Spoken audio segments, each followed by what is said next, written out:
Aloha and welcome to the Chiefs 9 podcast. I am Chief Master Sgt. Zandra Fox, Command Chief Enlisted Leader. And I'll be your host here today. And with me, I have Mr. Jeff Hickman, Director of Public Affairs. So today's episode, we're going to be talking about your story, where we're going to get to know these two guests more in depth. So I'd like to welcome our two special guests, Staff Sergeant Shane Seggar and Senior Airman Eduard Merc. So welcome to today's podcast. So I guess before we get started, wanted to hear, since the topic is guard story and being a public affairs officer, I tell people all the time, share your guard story. So this is a big public affairs thing, but there's so much more involved in it. So thank you both for being here today. So the first question we asked every guest on this Chief 9 series is, tell us your guard story. So if you can, give me just a brief synopsis about you, and then we'll get more in depth about your guard story as we go through. So, Staff Sergeant? You go ahead. ready? Staff Sergeant Shane Seggar. I'm originally from Utah. I moved to Hawaii in about 2005, and I joined the Guard in 2009. I joined the CAV, and I've been with with Bravo Troop 1299 CAV my entire career so far. I have deployed once on a peacekeeping mission to Egypt for the MFO, and I have done two local missions, one for COVID, and I was on COVID for Kona on the Big Island for about 18 months, and then also I was on Maui for the Lahaina fires for about 4 months. And I also now work at the Joint Operations Center for Hawaii National Guard as a emergency management specialist. Excellent. Wow, that's a lot of stuff. Yeah, and 2009, so you joined a little bit later. Yeah, I was 38. 38? Okay. Well, we're going to get into that. Yeah. Senior Airman? Thank you.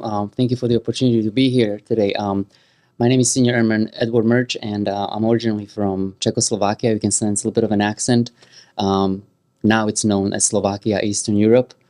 Just to give you a little perspective, roughly 100 miles from the Ukrainian borders. So pretty close to the current conflict that's happening there right now. I joined Hawaii Air National Guard proudly at the age of 39. And I think I was the longest serving blue shirt at the group at the Hawaii Air National Guard. And I'm currently the financial management technician at 154 CPTF unit. Working for the wing, and I have amazing team that I work with, and working on the amazing leadership there as well. So I'd like to give shout out to my team as well. My civilian side actually is I'm a full-time professor at University of Hawaii at Chaminade University of Honolulu as well, and I try to share the educational side, the experience and the skills here at the Hawaii Air National Guard by being actively involved at our wing with the Enlisted Airman Leadership Continuum training and development and professional training in general for the entire wing. So pleasure to be here. All right. Well, thank you both. Great topics. Yeah. Okay. So I guess I'll start off Yep, with you the go first ahead. question. So being a Hawaii National Guard, Air National Guard, Army National Guard, what has been the biggest impact in your life by serving with the Hawaii National Guard? You go ahead. Impact. I think that's the word that I try to instill when I'm in my civilian job to my students in the classroom. I teach in a school of business, and long story short, we are not trying to teach them just how to be a good business and to make profit, but how to create an impactful environment for all the communities that we try to serve as business people, right? That's my background. Here at Hawaii Air National Guard, the biggest impact that the Guard has on me personally is I come from Czechoslovakia, Eastern Europe, long history of world wars. My country was actually liberated by American forces, and my uncle and my grandfather always used to tell me how grateful he is for American and Russian forces. I mean, long story short, right, in World War II, it was they were both fighting Nazis, but it always instilled a sense of pride to serve a country, and the United States has given me so much already as an immigrant.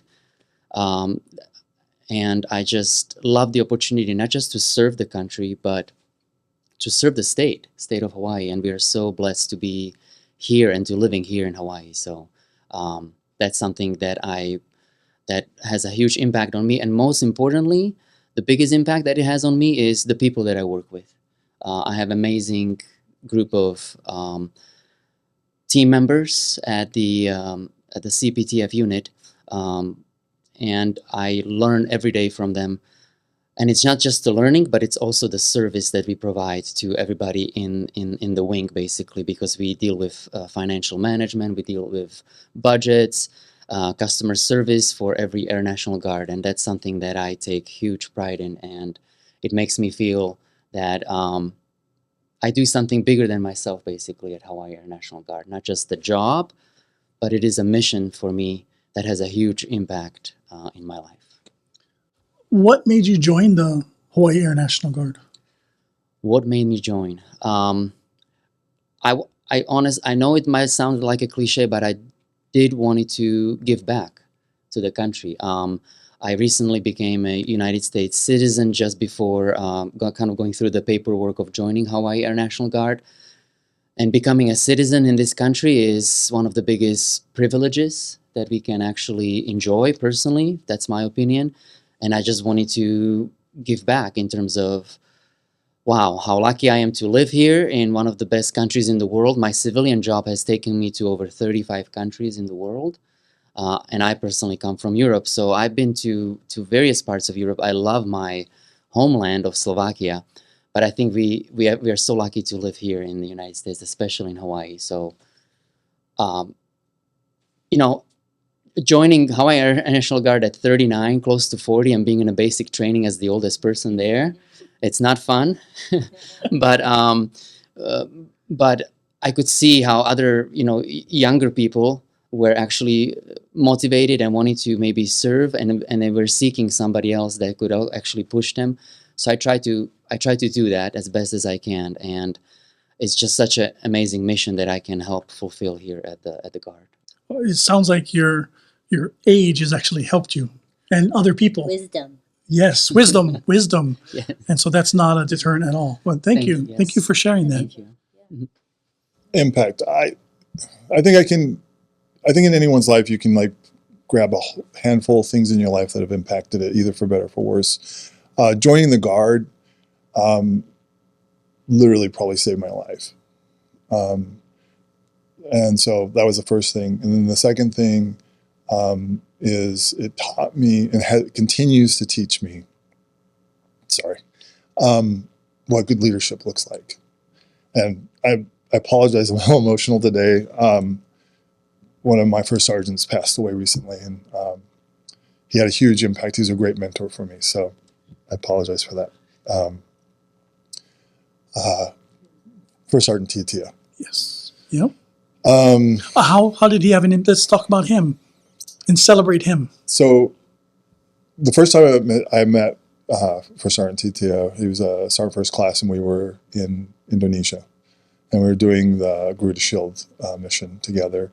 And that was the first time I ever met him, ever saw him. And he just was kind of held back a little bit, just kind of watching, because he hadn't worked with the Cav guys before. It was kind of his first time with all of us. We were all younger NCOs or E4s and below. And so that was the first time. He loved rugby, and I had my rugby ball with me, so we got to throw the ball around a little bit. And then probably the time that he had the most impact on me was when we were in Egypt, and then on the COVID mission in Kona, because he was my first sergeant in Kona. And in Egypt, he gave me the opportunity to run the USO while I was in Egypt, because I had a 5-hour-a-day job, and if I hadn't had something else to do, I would have gotten in trouble. So it gave me something to focus on and to help out and support my peers who were on mission, and give them a place where they could come and relax and just kind of do what they wanted to do. But probably my time in Kona with him for the COVID mission, when he was my first sergeant, was a time where he taught me how to take care of soldiers. And it was the mundane stuff. Is the paperwork done? Is the paperwork done? And he always hammered that home. Is the paperwork done? You got to take care of your guys. But he was just such an easyggoing, happy guy, But if he got mad, you could always feel it's like the ground started to shake a little bit. But he never took it out on you. You could feel his frustration, and I know, having talked to a lot of my peers, who, since we've been talking since he passed, a lot of them felt the same way. He was a great mentor, a great older brother, and a great friend. So would you consider this one of your biggest challenges, is now someone who mentored you, led you, and they passed away? Is that a challenge? No, there's sorrow, for sure. There's sorrow at the loss. It was an unexpected death.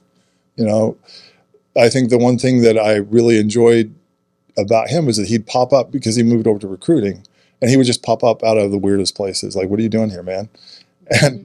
But he would be there with his big, $1 million smile, just like, hey, man, I got drinks for you guys, and, we're just going to chill out here and hang out with you for a little while. And knowing that that's not going to happen it's a bummer. The upside, though, has been hearing how other soldiers have been impacted by him positively, and the love that they feel for him. No, I've seen a lot of it online. Yeah, me too. I got to meet him just recently, and just his energy, his just being very genuine. It was just very welcoming. I felt very like, this is a person that I need to get to know more. So yeah, definitely genuine in his interactions. And like you said, that big smile is the first thing that I noticed when I met him. Just always smiling. Yeah. I like hearing the difference, the big smile and the earth shaking. Yeah, Like a good a balance, wide range of right? talents. Seriously, Yeah. it's like if he had a superpower, it was to just cause earthquakes when he was getting mad. Hey. So you said when you joined the Guard, it saved your life. Can you talk about that? Yeah, so like Merch, I joined when I was 38. Well, a little younger, but 38. And I had been living on Hawaii for about 3 years. I was working for a nonprofit media company, and I was in a relationship that just kind of imploded on me. And it spilled over into my professional life, and so I knew I was going to have to leave that job, and I was trying to figure out where I was going to go. But I was like really at rock bottom emotionally, and was kind of ready to be done, like to just check out. And my family has a background of psychology, sociology, and all that stuff. And so I worked in a psych hospital. I've seen the impact of suicide. And honestly, when I was a kid, I was in a hospital for depression. And I joined so I wouldn't have to do it. And if I wanted to walk in front of a bullet, so that at least if I died, my family could go, oh, well, he died serving the country, And then I went to my basic training and my AIT, which happens all at once, back to back. And in order to qualify, when I decided to join, I weighed 362 pounds. I had to drop down to 297 to get through MEPS. And then by the time I graduated, I dropped down to 210 pounds. Oh my gosh. And what it did is it reminded me that if I was willing to do the work, that I could do whatever I wanted to do. And so, and any idea of leaving, just, it didn't magically disappear. Everyone has those times of darkness where you're not sure what's going to happen next. But I spend way more time in my life now thinking, man, I don't want to leave here. Like, this place is crazy and messed up as can be, and humans are crazy animals, but they are fun to watch. And just learning how to operate in that world. And by joining the Guard, it put me in a place where I could get a better perspective on how to move forward in my life. Wow, that's amazing. So it's like, sounds like you found your purpose. Yeah. Well, like I said, there's one of a handful of things that, decision points that I've made that I know have moved my life in the direction that has been more effective for me. And your membership in the Guard has built this foundation for you, I'm sure, Absolutely. and just your guiding principles on the way you view choices you're going to make, how you're going to proceed for that day. So That or have girded up things that I was raised at, principles and values that I was raised with or taught to believe in, and then see them in action, here in the Guard, in my interactions with officers and NCOs and in lower enlisted, for sure. Yeah. My God, the stories are just amazing. It makes my story sound really boring, but I think and that's why as a public affairs, we tell people, tell your Guard story, because everybody has a story. Yeah. And sometimes it's not as dynamic as yours, becoming an American citizen, coming from like both of you joining really late compared to the 18-year-olds that are going through. So now you guys you're in the military, you're in the Guard, you've been in a while. How does it feel to now be kind of a leader? You talked about the leadership continuum, so you're teaching people. You're not a squad member anymore. I'm a section leader now. You're a section leader, and you were given the USO during that deployment. So what is it like now being a leader in the Guard? It's a good question. I think leadership itself is just the title, but how we do and how we interact with people is what really defines who you are as a leader. And I think anybody can become a leader. Just putting on uniform is such a privilege, and that's part of the leadership as to who we are as a Air National Guard. I am grateful to the Guard for the opportunity to actually put me in leadership, in unofficial leadership positions almost every time I am serving. And that's with people that I interact with. I was recently asked to actually help to create a leadership curriculum and development for classes for the Enlisted Airmanship Continuum for NCO Foundation course, and we've had quite a few people actually in it. This coming Sunday, we are doing another round of the course, and what's interesting to me is how many people are motivated to actually work on their leadership skills.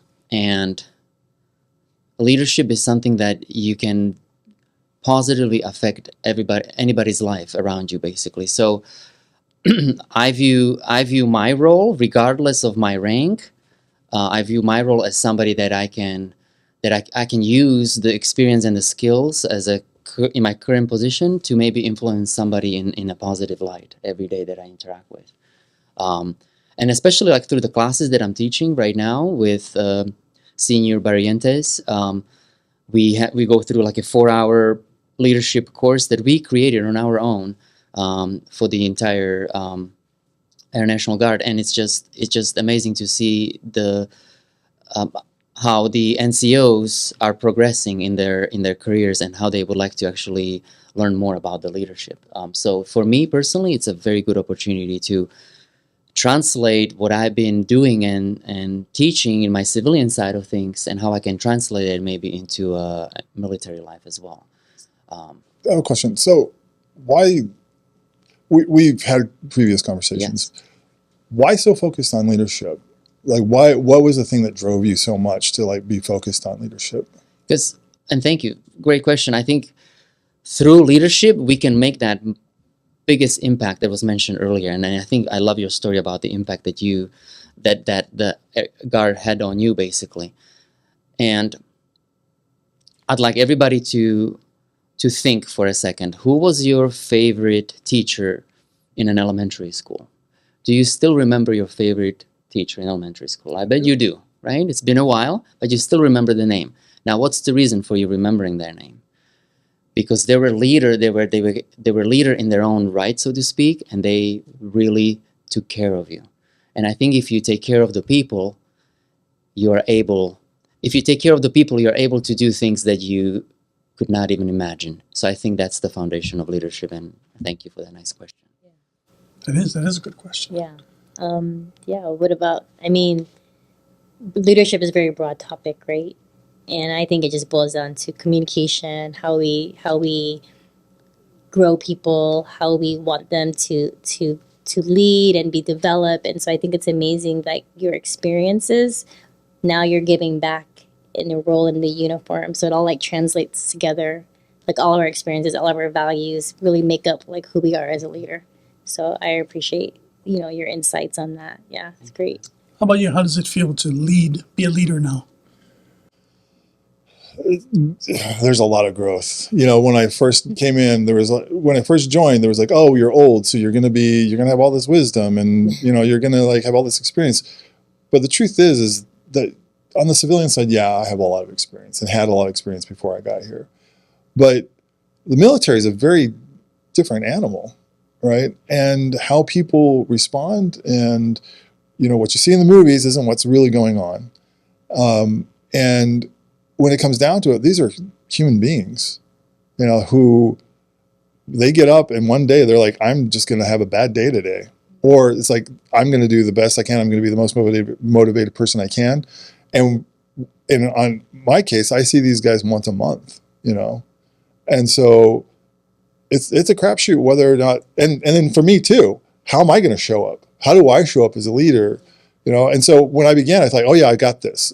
And I think it's just like everything else in life. As you get older, you go, I don't have this. And so for me, it's like my interest in leadership is because I'm trying to figure out how to do better for my guys, right? How to do better by them so that they have what they need. Full stop. And that journey is a long journey. And there are days when I knock it out of the park, and there are days when I just fail miserably. But it's one of those things, like if you watch someone like First Sergeant Tio or Command Sergeant Major Kumalai, who's another great example of leadership, and you watch how they are operating and how they do their then you go, oh, well, I just have to do better because I want to be more like that. And so it's just, you just try to figure it out. And there is no secret sauce, unfortunately. You just kind of like feel your way through it, and hopefully you don't mess it up too bad. So what drives you to help others, basically, to be their best? Like, why not just do your own, your own things? What makes you go outside of your comfort zone? I don't know. I just do. I honestly, I don't know. I don't know the answer to that, honestly. It may have something to do with believing that I'm supposed to help the organization be better, right? Mm-hmm. One of the tenets for both officers and for NCOs is improving the organization and leaving it better than you found it, right? So just wanting to figure out how to do that better, I think. And plus, I like people. Like I said, the human animal, crazy. Yeah, human aspects, sure. And it's fun to watch them. And when they succeed, they're like, it's like nothing else. They are amazing. Okay. Well, that's so great. Sorry, I'm like at a loss of like, so I have a lot of questions, but I know we have a short time. So, can you name 3 things that you think guardsmen can do to sustain their career and also enjoy doing it? Because sometimes it's a hard balance between being an MD DSG and then maybe being an AGR, and so that kind of all mixes together. So, how do you guys have any advice or thoughts about how you do that right now, balancing both? 3 things.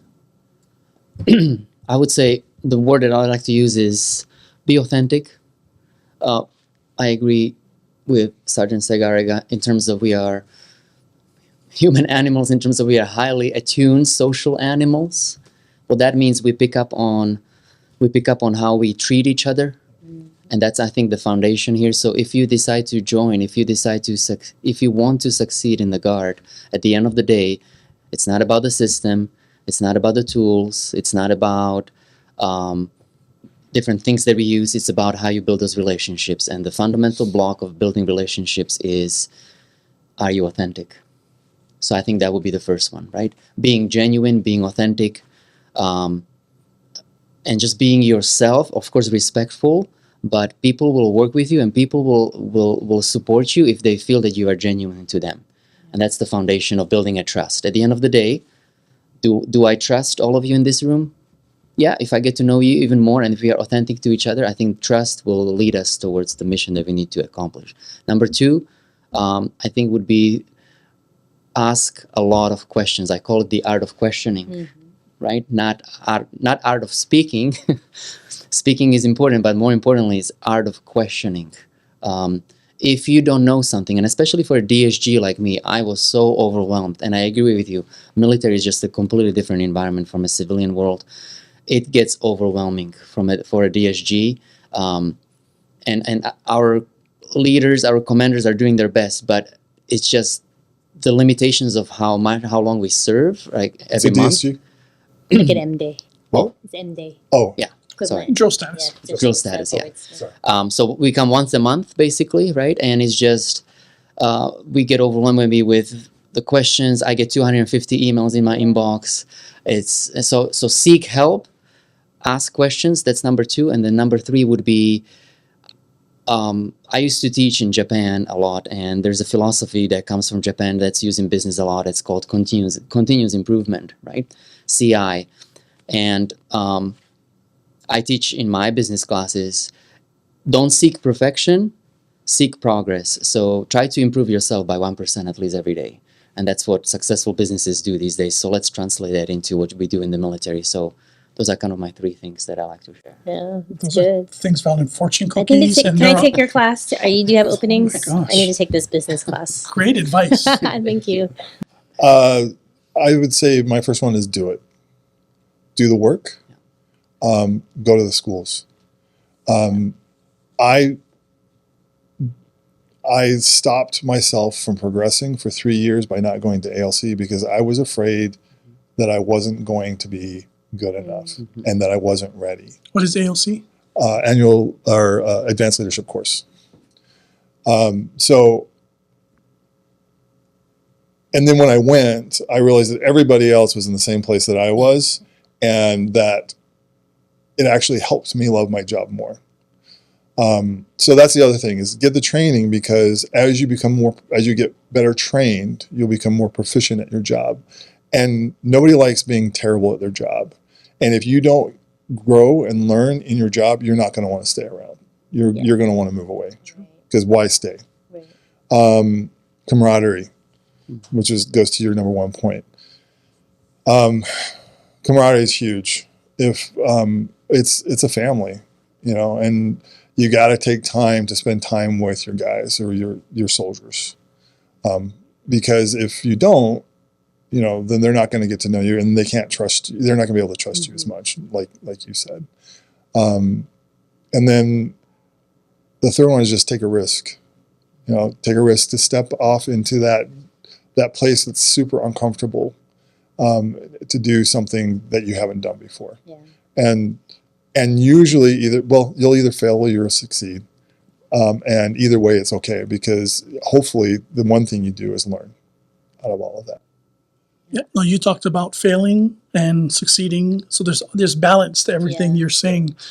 Take the risk, and what can happen? You can succeed or you can fail.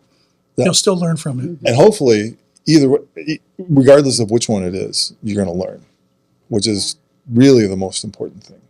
And our leadership courses help develop the confidence, right? Yeah. To take, I call it courageous leadership, like take that chance. Because if you don't, it's the status quo, like nothing is going to change, right?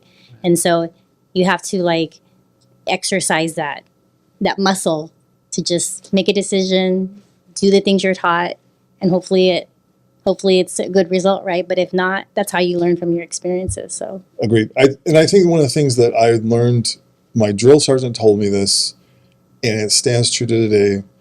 And some people think it's just kind of a platitude, but your career is your own. You own it.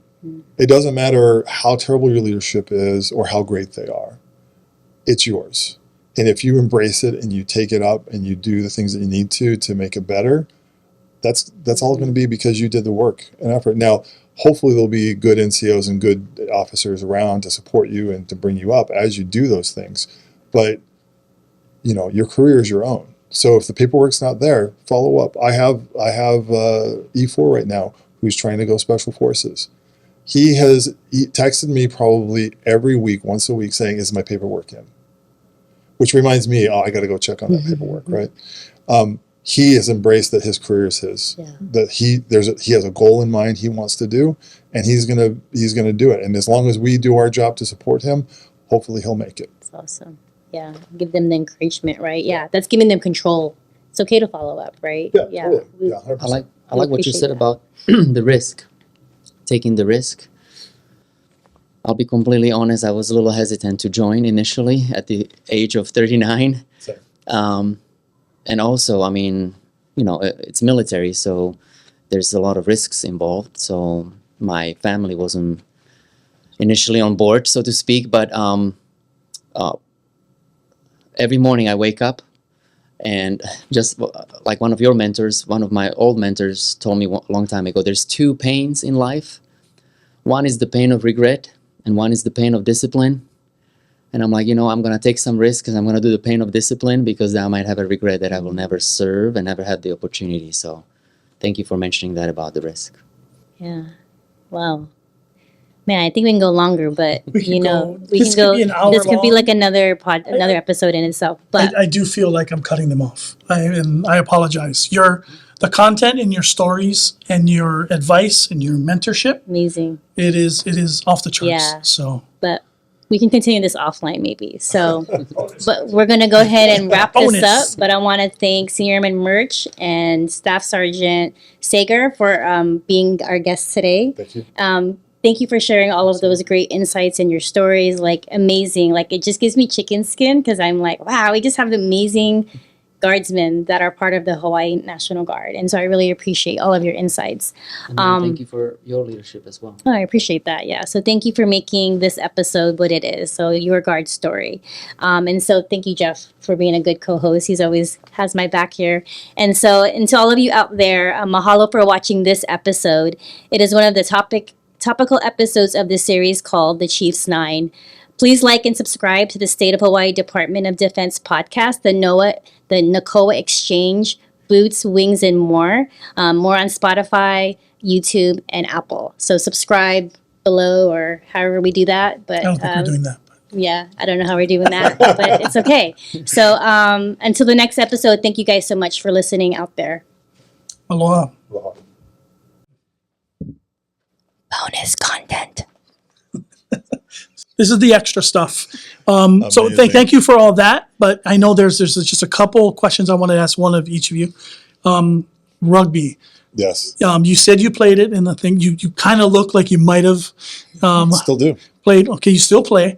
But can you tell me your history with rugby and you played on some special team? Yes. So I grew up around rugby. My father started the Brigham Young University men's rugby team in 1967. So I sort of grew up on the field and around it. But he and I didn't get along so well. So I didn't do sports for a very long time in my life. And then when I went to college or to university, I decided to, for whatever reason, to try it out. And so I walked on, and the coach at the time was a former player of my father's. And I said, look, I just want to kind of work out, see how it is. I don't plan on playing. And then the next thing you know, I'm starting the first game. So I played for BYU. I played for a club called Haggis in Salt Lake City, or Park City, Utah. And then I moved here and I started playing for the Hawaii Harlequins, which is the oldest rugby club here on the island.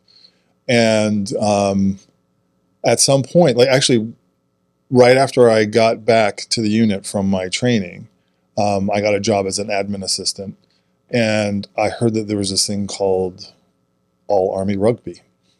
And I was part of Rear Det because the brigade was deployed. Mm-hmm. And I put in my packet and I was trying to push it through and got stuck at squadron. And the acting squadron commander was on a phone call to the man that was supposed to be my commander, but he was forward. And he's like, hey, this private wants to play rugby. Should I send him? And he goes, yeah, you should send him. because he played rugby too. And so I got to go try out for the All Army rugby team in, I think it was 2010.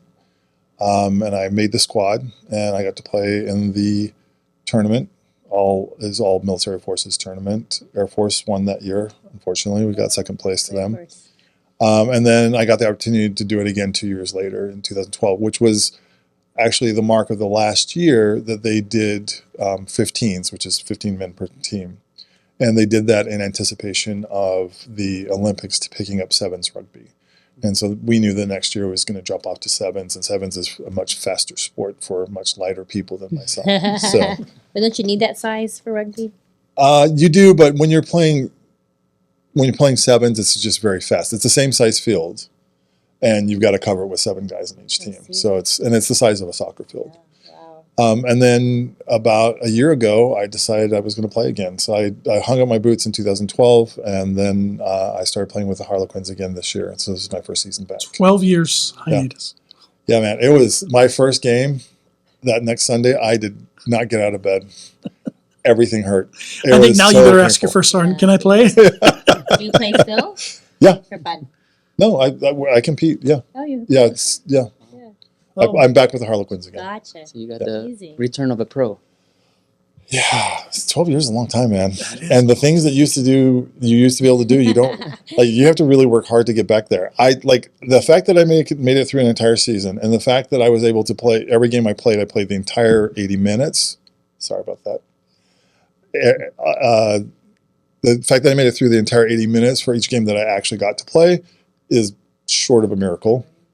But my goals for next year are to make it so it's not short of a miracle, that it's like, yeah, that's the way it should be, because I'm fit and I've picked up my craft again. Are you playing against people your age? No. No. Or younger? No, they're all younger than me.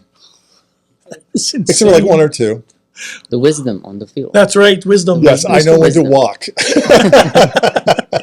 You're like, I'll catch up, guys. I'll catch up. Oh yeah, totally. It's like I did my work here. You guys go get the ball where it needs to be, and I'll catch up to where you break down next time, and I do my job again. Yes, sir. Okay, so we got rugby over here, and I hear you were a former tennis player. Tennis pro. Yes. Tennis pro. Pro, yeah. Thank you. And I never played rugby, so please teach me. You can come play, man. Yes, thank you. I always admire like these sports where there's so much physicality. So I started playing tennis when I was 3. So long time. I grew up under communism in former Czechoslovakia. The only way to get out of the country, so to speak, and to represent the country was through sports. We had great athletes. I just mentioned some names: Martina Navratilova, Ivan Lendl. Right, so those are very good tennis players, number 1 in the world. So tennis historically has been one of the best sports in my country. So I decided, I grew up in a kind of a tennis area, and I started at the age of 3. I was playing professionally for over, I would say, 4 or 5 years. And then a crossroad kind of comes, an intersection in life, where for tennis players, if you have enough sponsorship, if you have enough opportunities to continue as a professional, or you want to do school, basically.